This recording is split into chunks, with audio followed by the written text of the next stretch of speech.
আচ্ছা, হ্যাঁ, আপনার নাম কি? আমার নাম মোহাম্মদ আবু বক্কর খন্দকার। বাবার নাম মোহাম্মদ বালাউদ্দিন খন্দকার, সাংপাড় গোপালপুর, পোস্ট নারিয়াগড়াই, থানা সাঁথিয়া, জেলা পাবনা।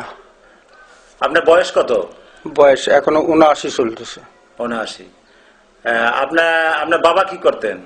এখনকার মানুষ শিশু বাড়ি যেত, মরিদ বাড়ি যেত। আচ্ছা, আমরা তো তা পারি নেই, সেইগুলো করতেও পারলাম না। আচ্ছা আচ্ছা। আপনার ছেলে মেয়ে কয়টা? ছেলে মেয়ে 5-6টা। 5-6টা। ছেলে কয়টা? ছেলে 5টা, মেয়ে 1টা। আচ্ছা, তো আপনি এরপরে আপনি স্বাধীনতা দেখছেন, স্বাধীনতার বছরে? হ্যাঁ, স্বাধীনতার বছরে। আপনি সেই সময় কি করছিলেন বলেন তো দেখি?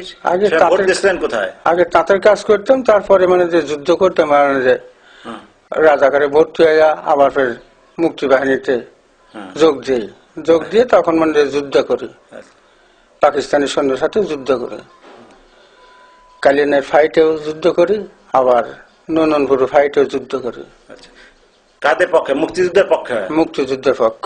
আচ্ছা, আপনি ওই নির্বাচনের আগে, ওই স্বাধীনতার আগে ভোট দিয়েছিলেন কোথায়? ভোট দিয়েছিলাম নৌকায় তখন। আচ্ছা আচ্ছা।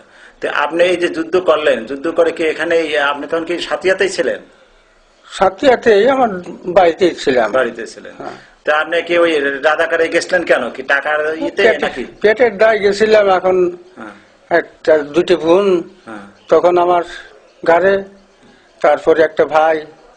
সে ভাইটা কিছু লেখাপড়া শিখলাম, তার পারলাম না।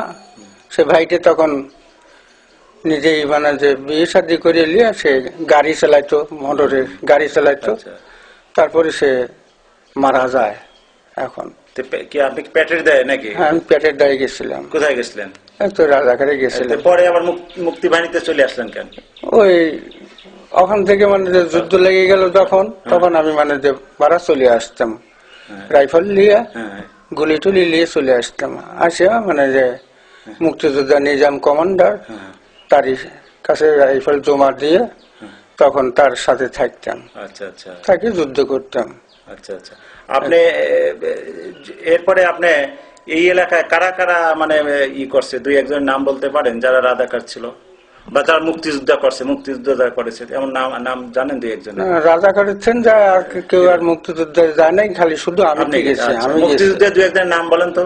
মুক্তিযুদ্ধের নিজাম আসিল, তারপরে মতিন আসিল, আলতাফ আসিল, তারপরে করিম আসিল, লোকমান আসিল।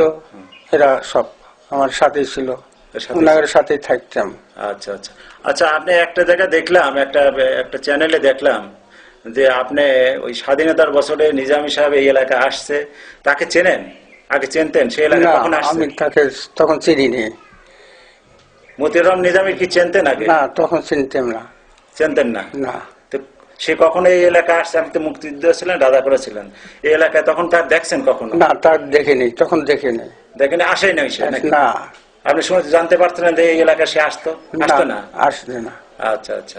আচ্ছা, এক জায়গায় দেখলাম যে আপনি বলছেন যে সেই এলাকায় এসে মানে রাজাকার ছিল, এই এলাকায় এসে লোকজনের অত্যাচার করছে। এরপরে কোন এক শাহবাড়ি যায় 2টা মেয়েকে নিয়ে আর সেনাবাহিনী আর্মিদের হাতে তুলে দিয়েছে। এটা কি ঠিক নাকি? আপনার দেখলাম তো, এটা কিভাবে দিলেন? কিভাবে জোর জুলুম করে এখন ধরে তাই বলাইলো, তাই বলেছিলাম। কারা জোর জুলুম করে দিল? বলেছিল যে মানে যে সংবাদদাতা হলো, আবার আওয়ামী লীগের লোক মানে যে করলো যে তুমি তাকে বলো এই কথার জন্য বলেছিলাম। তখন আমাকে মানে যে খুব ভয় দেখাইলো। তখন আমি নামাজ পড়ি, জোহরের নামাজ পড়ি, আমার নামাজের থেকে 8 রেখাত নামাজ পড়েছি, আর 4 রেখাত পড়ি ভাইনি, আমাকে জোর করে ধরে টানি নিয়ে যায়, সেই কথা বলাইলো। কোন কথা? এটা এইগুলেন বললো যে সাবাইছেন 2টা হরিণ ধরে লিয়ে সে খাওয়াইলো, আবার 2টা মেয়েকে ধরে লিয়া আর্মি রাতে ধরে দিলে, এগুলেন কবাইলো, তাই বললো। কে ধরে নিয়ে আসছিল?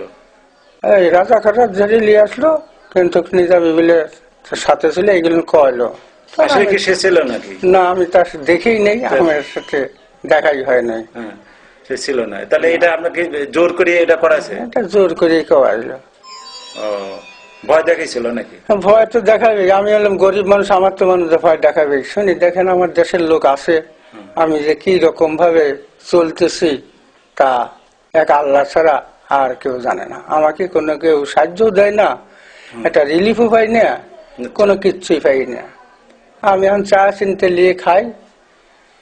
এখন একটা ছেলেকেও লেখাপড়া শিখেছি। আচ্ছা, এই এলাকার আগে এমপি কি ছিল? এমপি মন্ত্রী কে ছিল বলেন তো? এর আগে, হ্যাঁ এই ইলেকশনের আগে, হ্যাঁ হ্যাঁ, তখন মানে যে নিজামী সাহেব আছিল। নিজামী সাহেব? হ্যাঁ। তুমি লোকটা কেমন ছিল? নিজামী সাহেব ভালোই ছিল, ভালোই ছিল। তাছাড়া আমার সাথে কোনো ই করে নাই, আমার সঙ্গে আর আমি তো দেখাই করি নাই, দেখা করতে পারিও নাই। আমি থাকতাম গায়ে গায়ে, আমার পেটের দায়ে আমি মানে সব দেশে দেশে থাকতাম, মানুষের কাছে চা চিনতে নিয়ে আসে ছেলে পেলে মানুষকে ই করতাম যে একটা ছেলেকে লেখাপড়া একটু শিখে যদি কোনো একটা চাকরি বাকরি দিবে পারি, তাইলে পারি সেই তারা ভবিষ্যতে তারা আমার বাঁচবে। তাহলে ওই যে ওই সাক্ষাৎকারে আমি দেখলাম বা লেখছেন যে উনি এই এলাকায় এসে বিভিন্ন লোকের উপর অত্যাচার করছে, এটা এটা এটা কি? এটা তো আপনি তখন মুক্তিযুদ্ধ করছেন এবং রাজাকার ছিলেন, এটা কি ঠিক নাকি? এটা এই যে না, আমি ওই সময় ওনাকে দেখি নেই, আমি ওটা কবির পারবো না। তাও এখন জোর করে আমাকে কয়াইলো, এই জন্য কইছিলাম। কারা কারা কয়লো, কারা নিয়ে আসছিল আপনার? যারা নাম কি, নাম কি কি বলেন তো দেখি, দুই একজন নাম বলেন তো। নাম ওর নামই আমার মনে থাকে না, এর নামটা। কোন দলের নাকি, কোন পার্টির লোক তারা? না, তারা পার্টির লোক, মানে যে আওয়ামী লীগের লোকই তারা। আচ্ছা আচ্ছা, আমার নামই তো মনে নাই। তাহলে ওই ওই ঘটনাটা আমরা জোর করি, তাহলে জোর করে মানে যে সংবাদদাতা তখন মানে যে সব সেই রকম ই করে আমাকে বলাইলো, তো বললাম আর কি করবো, তো যা কবি হইলো তাই আন করলাম। কি কি প্রাণের ভয় নাকি? ভয়, প্রাণের ভয় তো করলাম যে আমার এখন এই সওয়াল ফেললে আমি ভাষা দিয়া এখন আমার মানে ভয় হয়ে গেল যে এত গন্ডগোল, মানসিক মারে, এই ডাক মারে ও ডাক মারে, এক কাটে ও কাটে। এখন আমার যদি কেটে ফেলা দেয় তাহলে তো আমি আরো মরলাম, আমার সওয়াল ফেল ভাতবিনেই মরবে। আমি বেঁচে থাকলে তার চা চিনতে আইনে খাওয়াইতাম। একটা ছেলে লেখাপড়া করতেছে, সে ছেলেটা এই জন্য ওই কথা প্রাণের ভয় বলছে। প্রাণের ভয়ে বলেছে, তাহলে কথাটা ঠিক না? তাহলে না, ওই কথা কি আপনি উল্টো করতেছেন যে ওই কথা আমি বলি? আমি না, এখন আমি কবির পাবো না ওইটুকু। আমি এখন মানে আমাকে জোর করি আমাকে কোয়াইলো, তাও আমার মানে যে কি আমি চিনতে টিভিতে? হ্যাঁ, টিভিতে নাকি? সে কি টেলিভিশনে বলেছিল? না, টেলিভিশনে না। একটা লোক কাটছিল যারা, তারা আসিলাম সাক্ষাৎকার নিয়ে গেছে যে এরকম মানে যে ধরে সামনে ধরে নিয়ে কোয়াইলো। আচ্ছা, তো ঠিক আছে, ভালো অপরাধী ভয় দেখাইছিল যে তোমার কেস দেবো। হ্যাঁ, কেস দেবো। তার কি সে যুদ্ধ অপরাধী, মানে যুদ্ধ অপরাধী ভয় দেখাইছিল? ভয় দেখাই তখন আমাকে মানে কথা বলবেন, কিসের ভয়? যা বলতেই হবে।